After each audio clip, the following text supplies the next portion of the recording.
All right, so you've reformatted your publisher test banks into Blackboard format. Okay, so you probably have, you'd have all your list here. Just make sure they're ready. So these are what we're going to import into Blackboard.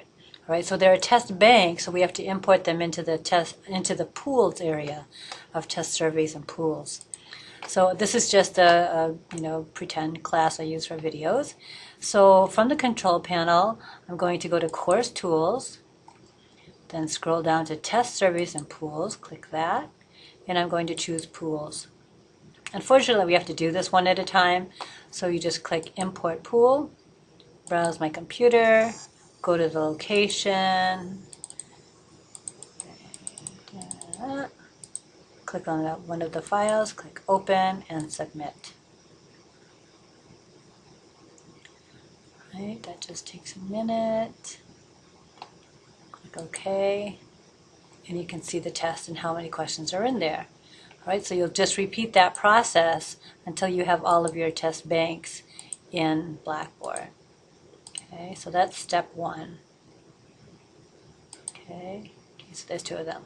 Once you have your test banks in here, then you create a test from this bank, or from several banks if you wanted to get questions from different banks. Okay, let's look at that process. So I'm going to back up to the Test Surveys and Pools area.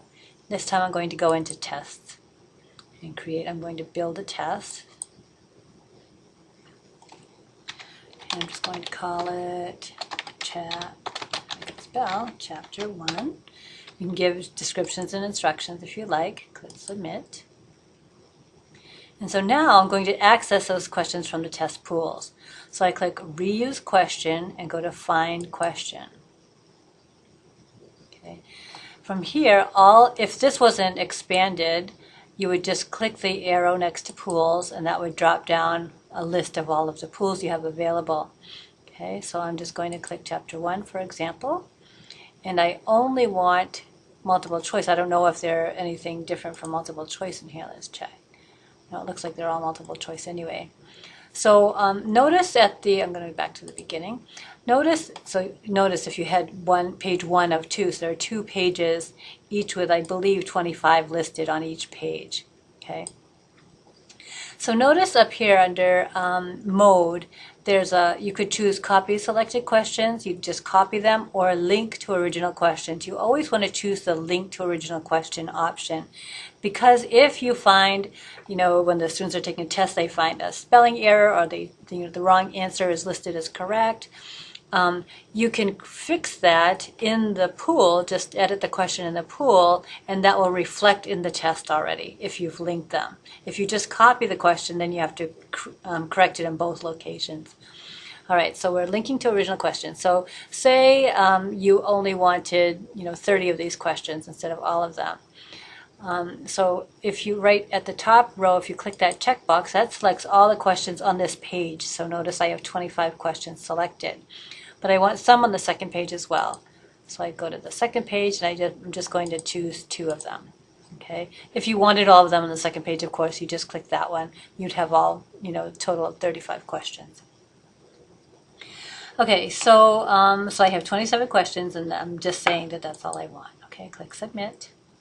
So that brings them into the test. So now you can see you have a total of 27 questions for a total points of 27. Obviously, it's giving each question 1 point. If you wanted to change that value, say you wanted each question to be worth 5 points, then under Select, click Select All. That selects all the questions here, and change it to 5 points, and click Update. Okay, so now when this finishes, you have 27 questions worth 135 points. Okay, so that's how to change the point value anyway. All right, so once you have this completed, that's all there is to that. And then just go to the bottom of the page and click OK. You'll then see that Chapter 1 listed in your test area. But notice under Deployed, it still says no, and that's the step where we make it available to students. Okay, so in your content area, you might have a navigation button called Assessments, or maybe within your content you want to have the test link with all the other resources. That's up to you. Wherever you decide to deploy the test, just go to that location. And then under assessments, I'm going to choose test. I'm going to choose any tests in that test area that have not been deployed will show up in this list. So I'm choosing chapter 1, click submit. Again, if you wanted to add, whatever you type in here is just going to show in this link area when they click assessment and see the link for the test, those directions will show right there. Okay.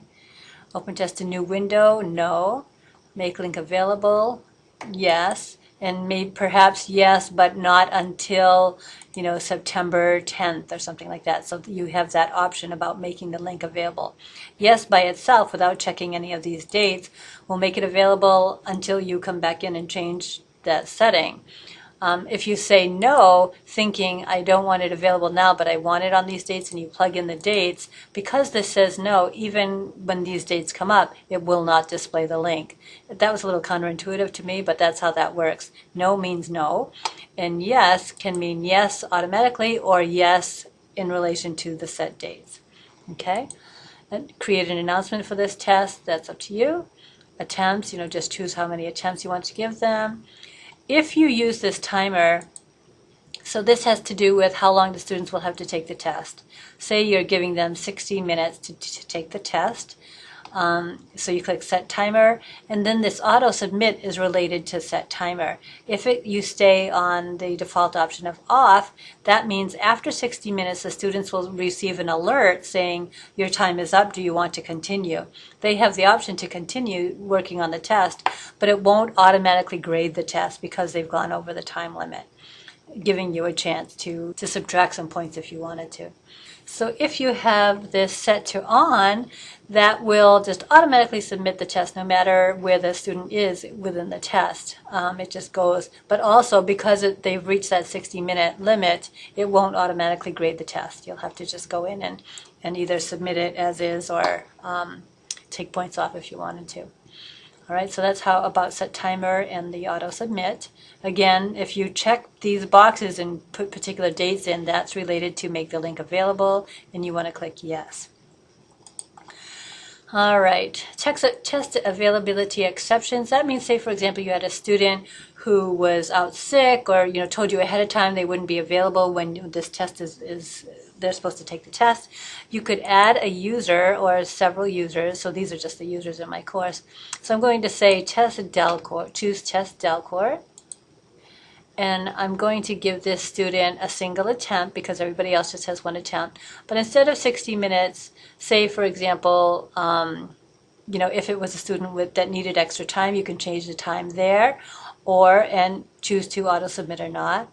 Or, again, the student in this scenario just doesn't have, isn't available during the time, so you're just going to make it available to them on a different date. So instead of Wednesday the 19th, when everybody else is taking it, you're going to make it available to them on the 21st, and you can set, the time of day and make it available for however long you want. Maybe the 21st again from, let's see, so say, you're probably getting this anyway. So say from noon till midnight or something, end of day. Okay. So you can just give this special timing opportunity for a student who's let you know ahead of time that they're not going to be available. Then you would just click save. Okay, so only that student will see the link for this test, right? If you've only made the link available on the 19th, and say it ends at midnight, from whatever, you get what I'm trying to say here. Okay, so everybody's taking it at this time, except for this student will still see the link at this time. All right, so that's how you use test availability exceptions. All right, due date is optional. You can put in a date if you like. And then feedback. If you don't want the students to see any feedback after they take the test, uncheck this. Whoops, uncheck that one. This is checked by default, just uncheck that. Then they won't see anything. You can always come back in here and change these. Say maybe you want to review it with the students all together in class at a later class session. So click one-time view, choose the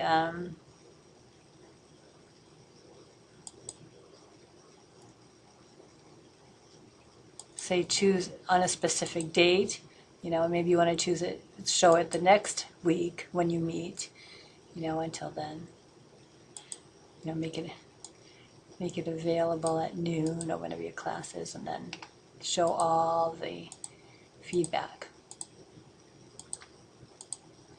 Okay, so that's what you can do with results and feedback.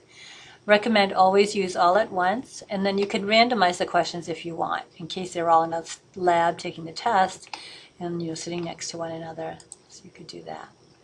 Okay, click submit. All right, so that's the Blackboard piece of this. All right, so first we started with uploading the reformatted test from ExamView into Packages and Utilities.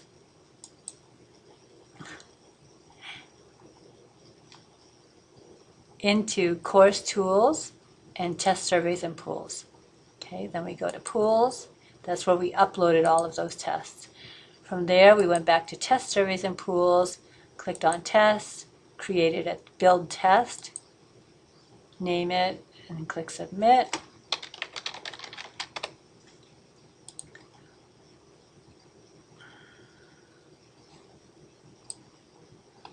All right, so there's the deployed test. I really would recommend, having some kind of description or instructions they see when they go to this area. But for the sake of this video, I just was showing you how to do that. All right, so if you have any questions, don't hesitate to contact me. I hope this is helpful. If you find I've left out any steps, just let me know, and I'll try to edit the video. Okay, thank you. Bye.